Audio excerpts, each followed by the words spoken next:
മറ്റു രാഷ്ട്രീയ താല്പര്യങ്ങളില്ല നിലയ്ക്ക് സ്വാഭാവികമായിട്ടും പറ്റില്ലെന്ന് പറയണ്ടേ. അല്ലെങ്കിൽ ഞാൻ ഫോണിൽ കൂടി വിളിക്കുന്ന ആളിനോട് ആ ആവശ്യം അംഗീകരിച്ചു എന്ന് പറഞ്ഞ് നാളെ തന്നെ എല്ലായിടത്തും കൊണ്ട് പോകണമെന്നുള്ളതാണ് ഉദ്ദേശിക്കുന്നത്.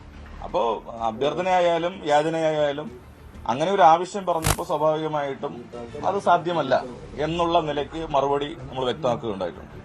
ശ്രീലേഖ പറഞ്ഞൊരു കാര്യം, ശ്രീലേഖ ഒരു സഹോദരി ഇപ്പോ ശ്രീലേഖ പറഞ്ഞത് അവര് അത് എഴുതി വെച്ചിരിക്കുന്ന ഒരു ദൃശ്യം കാണിക്കുകയും ചെയ്തു.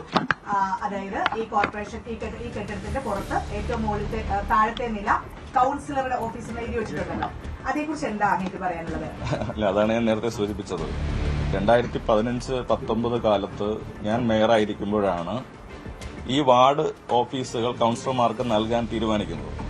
അന്ന് ഞങ്ങളെടുത്ത തീരുമാനം സ്വന്തമായി കോർപ്പറേഷന്റെ കെട്ടിടം വാർഡുകളിൽ ഉണ്ടെങ്കിൽ അത് കൌൺസിലർമാർക്ക് പ്രയോജനപ്പെടുത്തണം, ഇല്ല എങ്കിൽ സ്വകാര്യ കെട്ടിടങ്ങൾ എടുത്തുകൊണ്ട് അവിടെ വാടക നഗരസഭ നൽകും. അങ്ങനെയാണ് ഇവിടെ നേരത്തെ ഒരു ഓഡിറ്റർ ഹെൽത്ത് ഇൻസ്പെക്ടർ ഓഫീസായിരുന്നു. ഞങ്ങളുടെ സ്പിരിറ്റിൽ തന്നെ ഇതൊരു കോൺക്രീറ്റ് കെട്ടിടമാക്കി രൂപീകരിച്ചു. ഇന്ന് ഈ കാണുന്ന ഓഫീസ് രൂപത്തിലല്ല, ഇതൊരു തുറന്ന ഹാളായിരുന്നു. ഞങ്ങൾ ഈ സ്ഥലം കണ്ടെത്തി ഇത് പാർട്ടീഷൻ ചെയ്തിട്ടാണ് ഇവിടെ ഇതൊക്കെ ഞങ്ങൾ ചെയ്തിട്ടാണ് ഇങ്ങനെ ഒരു ഓഫീസാക്കി ഇതിനെ മാറ്റിയത്. അതിനുശേഷം 7 വർഷം മുന്നോട്ട് പോവുകയാണ്. 5 വർഷക്കാലം LDFന്റെ കൌൺസിലറായിരുന്നു ശ്രീമതി ബിന്ദു കൌൺസിലറായിരുന്നു. അത് കഴിഞ്ഞ് BJPയുടെ കൌൺസിലറായിരുന്ന ശ്രീ മധുസൂദനൻ നായർ കൌൺസിലറായിരുന്നു. അപ്പൊ ഇത്രയും വർഷക്കാലം ഇല്ലാത്ത അസൗകര്യവും ബുദ്ധിമുട്ടും എന്താണ് MLA ഇവിടെ തുടരുന്നതുകൊണ്ട് മാഡത്തിനുണ്ടാകുന്നത്? ഇപ്പൊ ഞാനിപ്പോ എന്നെ നേരിട്ട് കണ്ടപ്പോഴും ചോദിച്ചതാണ്. അവിടെ കൌൺസിലർ ഓഫീസ് പ്രവർത്തിക്കുന്നത് കൊണ്ടോ ഇവിടെ MLA ഓഫീസ് പ്രവർത്തിക്കുന്നത് കൊണ്ടോ ഒരു തകരാറും ഇതുവരെ സംഭവിച്ചിട്ടില്ലെങ്കിൽ സംഭവിക്കാനും പോകുന്നില്ല. കാരണം രണ്ടുപേരും ജനപ്രതിനിധികളാണ്. ജനങ്ങൾ ഞങ്ങളെ കാണാൻ വരുന്നത് വിവിധ ആവശ്യങ്ങൾക്കാണ്. അത് പറയാനും അവരെ കേൾക്കാനുമുള്ള ഒരു സ്ഥലം ഇവിടെ ഒരുക്കിയിട്ടുണ്ട്. കൌൺസിലറെ കാണാൻ വരുന്നവർ MLA ഓഫീസിൽ കയറിയതെന്ന് പറഞ്ഞ് ഞാൻ വേറെ ഇറക്കി വിടാൻ പോകുന്നില്ല. അല്ലെങ്കിൽ MLA കാണാൻ വരുന്നവർ അപ്പുറത്ത് പോകുന്നതുകൊണ്ട് ഇതുവരെ അങ്ങനെ ഒരു സംഭവം ഉണ്ടായിട്ടില്ലല്ലോ. ശ്രീലേഖ പറയുന്നൊരു കാര്യം, താങ്കൾക്ക് അത് കൌൺസിൽ അത് നിയമപരമായിട്ട് കൈമാറിയിട്ടുണ്ട് എന്ന് അത് രേഖകൾ പരിശോധിച്ചാൽ മാത്രമേ മനസ്സിലാവുകയുള്ളൂ. അതായത് നിയമപരമായി കൈമാറുന്ന സംശയം കൂടി ഉണ്ടെന്നാണ് പറയുന്നത്. ഈ സാധ്യതയില്ല എന്ന് കൂടി അല്ല, അത് നമുക്ക് കോർപ്പറേഷൻ ഭരണസമിതിയുടെ ആളാണല്ലോ, സ്വാഭാവികമായിട്ടും അതവിടെ പരിശോധിച്ചാൽ മനസ്സിലാവും. അപ്പൊ ഞങ്ങൾക്ക് കൃത്യമായി കൌൺസിൽ ഡിസിഷൻ ഉണ്ട്. അത് പ്രകാരം വാടക നിശ്ചയിച്ചിരുന്നത് കോർപ്പറേഷനാണ്. ആ വാടക നമ്മൾ അടച്ചിട്ടുമുണ്ട്. അപ്പോൾ അതിനെ സംബന്ധിച്ച് വ്യക്തത കുറവില്ല. ഏതെങ്കിലും കോർപ്പറേഷന്റെ ഒരു ഓഫീസിൽ 7 വർഷക്കാലമായിട്ട് ഈ പറയുന്ന രേഖകളൊന്നും ഇല്ലാതെ അവരാക്കി ഇരിക്കാൻ പറ്റും? അങ്ങനെയാണെങ്കിൽ അത് പരിശോധിക്കേണ്ടത് തന്നെയാണ്. മാത്രമല്ല, ഒരു സഹോദര സ്ഥാനത്താണ് സംസാരിച്ചത്. പിന്നീട് പ്രശാന്താണ് പിന്നീട് വളരെ പരുഷമായ വാക്കുകൾ സംസാരിച്ചത്. പ്രശാന്ത് റെക്കോർഡിംഗുകൾ വോയിസുകൾ പുറത്തുവിടട്ടെ എന്നും ശ്രീലേഖ പറയുന്നുണ്ട്. അല്ല, നമ്മളിപ്പോ നേരിട്ട് സംസാരിച്ച ആ വിഷയം പറഞ്ഞല്ലോ. ശ്രീലേഖ അവർ ചേച്ചി എന്ന നിലയ്ക്ക് ഞാനും ചേച്ചി തന്നെ അഭിസംബോധന ചെയ്തു. അപ്പൊ ഞാനും വളരെ സ്നേഹത്തോടു കൂടി കൌൺസിലർ MLA വിളിച്ചിരിക്കുന്നു, വളരെ സന്തോഷം, എന്തുണ്ട് വിശേഷം എന്നൊക്കെ ചോദിച്ച്. പക്ഷെ വിഷയം ഒഴിയണമെന്നുള്ള രീതിയിലേക്ക് മാറുമ്പോ എന്തു പറയണം? ഒരു യാചനയുടെ സ്വഭാവമായിരുന്നു. അല്ല, അതാണ് ഞാൻ ചോദിച്ചത്. ഇപ്പൊ യാചന സ്വീകരിച്ചുകൊണ്ട് നാളെ തന്നെ ഞാൻ പെട്ടിയും പ്രമാണം എടുത്തുകൊണ്ട് ഇവിടെ നിന്ന് പോണോ എന്നുള്ളതാണ് എന്റെ ചോദ്യം. മറ്റൊന്ന്, താങ്കൾ MLA ആണ്, താങ്കൾക്ക് ഈ മണ്ഡലത്തിൽ എവിടെയെങ്കിലും സ്പേസ് കിട്ടും. പക്ഷെ കൌൺസിലർക്ക് ഇവരുടെ വാർഡിൽ മാത്രമേ സ്പേസ് ഉണ്ടാവുകയുള്ളൂ. അതുകൊണ്ട് ആ ഒരു ആവശ്യം കൂടി അവർ പറയുന്നത്, ആ ന്യായം പറയുന്നുണ്ട്. അല്ല, ഞാൻ ചോദിക്കട്ടെ, ഇപ്പോൾ ഞാൻ അതാണ് നിങ്ങളോട് സൂചിപ്പിച്ചത്. കഴിഞ്ഞ 10 വർഷവും കൌൺസിലർമാർക്കില്ലാത്ത പ്രയാസം ഇപ്പോൾ എങ്ങനെ വരുന്നു?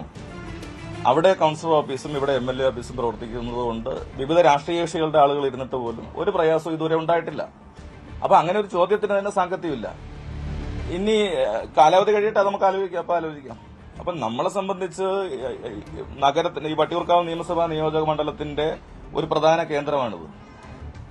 ആ പ്രധാന കേന്ദ്രത്തിൽ ഓഫീസ് എടുക്കണമെന്നുള്ളത് കൊണ്ടാണ് ശാസ്ത്രമംഗലത്ത് എടുത്തത്. കാരണം നമ്മുടെ 26 വാർഡുകളിലെയും ആളുകൾക്ക് വരാനുള്ള ഗതാഗത സൗകര്യം, വാഹനങ്ങൾ പാർക്ക് ചെയ്യാനുള്ള സൗകര്യം, ഇതെല്ലാം നോക്കിയിട്ടാണല്ലോ ഓഫീസ് എടുക്കേണ്ടത്.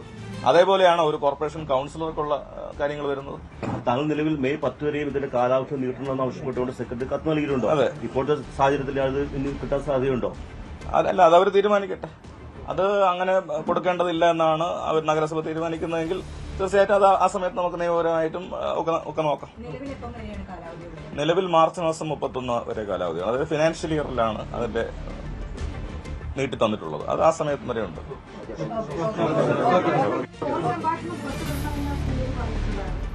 അല്ല, ഫോൺ സംഭാഷണത്തിൽ മാഡം പറഞ്ഞതും ഞാൻ പറഞ്ഞതും ഒക്കെ വ്യക്തമാക്കിയിട്ടുണ്ട്.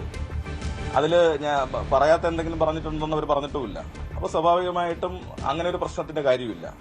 നേരത്തെ പറഞ്ഞല്ലോ, യാചനാസ്വരത്തിലെങ്കിലും ഓഫീസ് ഒഴിയണമെന്ന് ശ്രീലേഖ മാഡം എന്നോട് ആവശ്യപ്പെട്ടു. പറ്റില്ല എന്ന് ഞാനും പറഞ്ഞു. അത് വളരെ ക്ലിയർ ആണ്. ഇപ്പോഴും ഞാൻ അത് തന്നെയാണ് പറയുന്നത്. കോർപ്പറേഷന്റെ നോട്ടീസ് കിട്ടിയാലും ഞാൻ പറയുന്നത് മാർച്ച് മാസം 31 വരെ ഞങ്ങൾ ഒഴിയാൻ തീരുമാനിച്ചിട്ടില്ല. അത് കഴിഞ്ഞ് കോർപ്പറേഷൻ കൌൺസിൽ പുതുക്കേണ്ടതില്ല എന്ന് തീരുമാനിച്ചത് അപ്പൊ നേരിടാം. മേയറായിരുന്നെങ്കിൽ അങ്ങനെ ഒരു ഓഫീസ് ഉപയോഗിക്കാമായിരുന്നു എന്നുള്ളൊരു വാചകം പറഞ്ഞിട്ടേ ഇല്ല. അതുകൊണ്ടാണ് ഈ ശബ്ദരേഖ പുറത്തുവിടണമെന്ന് അവർ ആവശ്യപ്പെടുന്നത്. അല്ല, അത് അപ്പോൾ നമുക്ക് നോക്കാം. ഇതിനകത്ത് ഞാൻ പറഞ്ഞല്ലോ, ഒരു മുൻ മേയറായിരുന്ന ഒരാളാണ് ഇപ്പൊ MLA ആയിരിക്കുന്നത്. MLAക്ക് സ്വാഭാവികമായിട്ടും പ്രിവിലേജ് ഉണ്ട്. അപ്പോൾ ആ ഒരു കൌൺസിലർ വിളിച്ച് അങ്ങനെ പറയേണ്ട കാര്യമില്ലല്ലോ. കൌൺസിലർക്ക് അങ്ങനെ ഒരു താല്പര്യം ഉണ്ടെങ്കിൽ അത് കോർപ്പറേഷൻ മേയർ വഴി സെക്രട്ടറി അറിയിച്ച് ഒഴിയണമെന്നുള്ള നോട്ടീസ് തന്നാൽ മതിയല്ലോ. എങ്കിൽ അപ്പോഴല്ലേ ഈ വിഷയം ചർച്ച ചെയ്യേണ്ട കാര്യമുള്ളൂ. അപ്പൊ നേരെ ഫോണിൽ വിളിച്ച് ആവശ്യപ്പെടുന്നു എന്നുള്ളതാണ് ഇവിടുത്തെ പ്രശ്നം.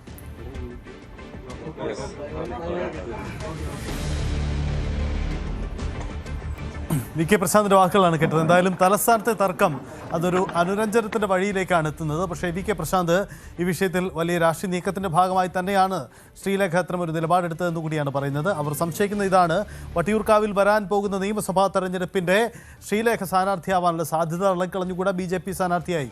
അങ്ങനെയെങ്കിൽ ഈ ഒരു നീക്കം അതിന്റെ ഭാഗമല്ലേ എന്ന സംശയം ഇടതുപക്ഷത്തിനുണ്ട്. നേതാക്കളുടെ ഒക്കെ ഒരു പ്രതികരണവും ആ തരത്തിലാണ് ഇപ്പോൾ ഇതുവരെ ഉണ്ടായിരിക്കുകയും ചെയ്തിരിക്കുന്നത്. എന്തായാലും ഈ നീക്കത്തിൽ ഇനി എന്ത് സംഭവിക്കുമെന്നതാണ് പ്രധാനപ്പെട്ട കാര്യം. എന്തായാലും ശ്രീലേഖ ആ ഓഫീസിലെ പഴയ ഇടത്ത് തന്നെ ഇരിക്കുമോ, അതല്ലെങ്കിൽ മറ്റെന്തെങ്കിലും നീക്കമുണ്ടാകുമോ എന്നതുമൊക്കെ വളരെ പ്രധാനപ്പെട്ട കാര്യമാണ്. ആ നീക്കമൊക്കെ നമുക്ക് അറിയേണ്ടി വരും.